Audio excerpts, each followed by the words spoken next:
त्यामुळे मला वाटतं यावर मागे काय झालं होतं यावर चर्चा करत बसण्यात काही तथ्य आहे असं मला वाटत नाही. पण सडनली एक स्ट्रेच असा आला की ज्यामध्ये सगळेजण तुमच्याकडली त्याच्यावर बोलत होते, मग आता सगळ्यांनी एकदम त्याला पूर्ण विराम लावला. तर काय हा निर्णय न नाही, ही बोलण्याचा निर्णय का? रिअलायझेशन जर आपण बघितलं असेल तर हे विचारलेल्या प्रश्नांवर दिलेली उत्तर आहे.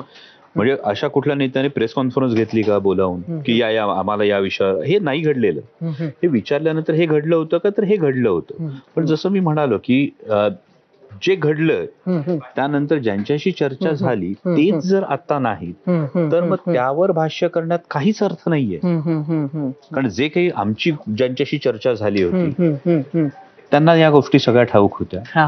आता तेच नाहीत म्हटल्यानंतर यावर चर्चा करून त्याला पुन्हा या सगळ्या गोष्टींमध्ये हे असं का म्हणतात, ते तसं का म्हणतात, रादर ज्या नेत्यांनी या गोष्टी सांगितल्या त्या माध्यम प्रतिनिधींनी विचारलेल्या प्रश्नाचं उत्तर आहे. आपण जर या सगळ्या येणार ह्यावर खरं तर कोणाला संशय नव्हता. त्याचं कारणच मुळात हे की राष्ट्रवादीच्या तुतारीची जी मंडळी आहे त्यातील बरीच जण ही घड्याळावर लढली. पण असं असताना आता मात्र हा अलायन्सही नाही, खरं तर हे मर्जर होऊ शकत नाही अशी परिस्थिती आता निर्माण झाली आहे का? मला असं वाटतं की it is no point in commenting या सगळ्या गोष्टींवर. कारण जेव्हा सगळे हे जे लोक आहेत, अनेक राष्ट्रवादी काँग्रेस शरदचंद्र पवार पक्षाचे कार्यकर्ते सुद्धा घड्याळाच्या चिन्हावर लढले. अगदी माझ्या मतदारसंघामध्ये एकूण 33 जागा आहेत जिल्हा परिषदेच्या, यातल्या 30 जागी घड्याळाच्या चिन्हावर लढले. पण या सगळ्या गोष्टी आपण कृपया एक गोष्ट समजून घ्या की दादा असतानाचे निर्णय हे वेगळे आहेत आणि आता दादा नसल्यानंतर जसं मी आपल्याला म्हणतो त्याचे डायनॅमिक्सच वेगळे आहेत. त्यामुळे आता हे डायनॅमिक्स कसे पुढच्या पद्धतीने किंवा पुढे पुढे डायनॅमिक्स कसे होतात त्यावर वरिष्ठ तो निर्णय घेतील.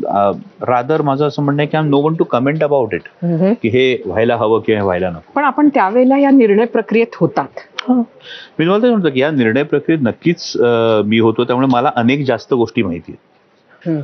जसं मी सुरुवातीला म्हणालो त्या पद्धतीने या अनेक गोष्टी माहिती आहेत. पण माणूस म्हणून आपल्याला एक विचार करणं खूप गरजेचं असतं की जी व्यक्ती आता हयातच नाहीये, ज्या व्यक्तीबरोबर आपण चर्चा केली ती व्यक्तीच दुर्दैवानं हयात नाही आणि त्यांनी महाराष्ट्राचं एक फार मोठं नुकसान झालंय हे आधी आपण समजून घेऊयात.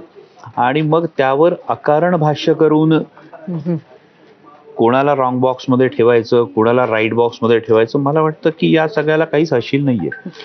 एक उत्तर आम्हाला मिळालं नाही आणि मला वाटत नाही की ते उत्तर तुम्हाला माहिती नाही, कारण चर्चा होत होती म्हणजे काही उत्तरं तुम्हाला तरी मिळाली होती.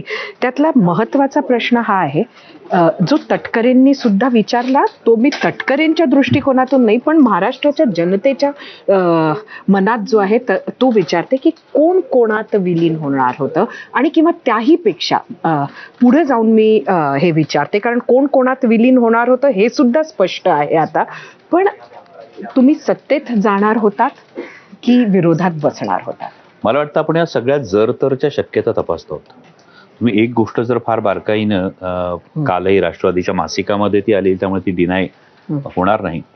त्यामध्ये अजितदादांचं नेतृत्व स्वीकारण्याविषयी सगळ्यांचं एकमत झालं होतं. आता अजितदादांचं नेतृत्व स्वीकारण्याचा निर्णय झाला होता त्यामुळे अजितदादांच्या मनात काय होतं म्हणजे आपण ज्या सगळ्या जर तरच्या शक्यता म्हणतोय यामध्ये फार महत्वाचं दुर्दैवानं बदललेलं डायनॅमिक्स हे आहे. पण म्हणजे तो ओपननेस होता सत्तेत जाण्याचा. नाही, मी म्हणतो हे अजितदादांच्या मनात काय होतं हा सगळ्यात महत्वाचा भाग होता. हा भाग काय होता तो पुढे जाऊन काय असणार होता. जसं मगाशी तुम्ही म्हणालात की माझ्या मतदारसंघामध्ये 33 पैकी 30 जागी घड्याळावर लढतो आहोत किंवा लढलो आम्ही. पुणे जिल्हा परिषदेची सत्ता सुद्धा ही जी आम्ही एकत्र येऊन जी केली होती ती सत्ता सुद्धा मिळाली ना. पण यामध्ये जे ठरलं होतं ते नेतृत्व अजितदादांचं स्वीकारायचं इथपर्यंत ठरलं होतं. दुर्दैवानं हे डायनॅमिक्सच बदललेत. त्यामुळे आता कोणीही छाती ठोकपणे सांगू शकत नाही की नेमकं अजितदादांच्या मनात काय होतं. संसदेत सुनेत्रा पवार आल्या, मला वाटतं जवळजवळ 1 वर्ष झालं त्यालाही. त्यांच्या नेतृत्वाकडे आपण कसं बघता आता सध्या? नक्कीच एक आव्हानात्मक परिस्थितीमध्ये त्यांनी नेतृत्व स्वीकारलेलं आहे. या आधी सुद्धा जेवढं मला माहिती आहे, जेवढा माझा थोडाफार परिचय आहे त्यामध्ये बारामती टेक्सटाईल पार्क असेल, त्यानंतर एन्व्हायरमेंटल फोरम असेल, अशा अनेक संस्थांचं सुद्धा त्यांनी जबाबदारी स्वीकारलेली आहे. आणि नक्कीच मग हा भाग असणार आहे. कौटुंबिक पातळीवर सुद्धा काही वेगळी आव्हानं असू शकतील. विशेषतः एवढं मोठं नुकसान कुटुंबाचं झाल्यानंतर ती काही वेगळी आव्हानं असू शकतील.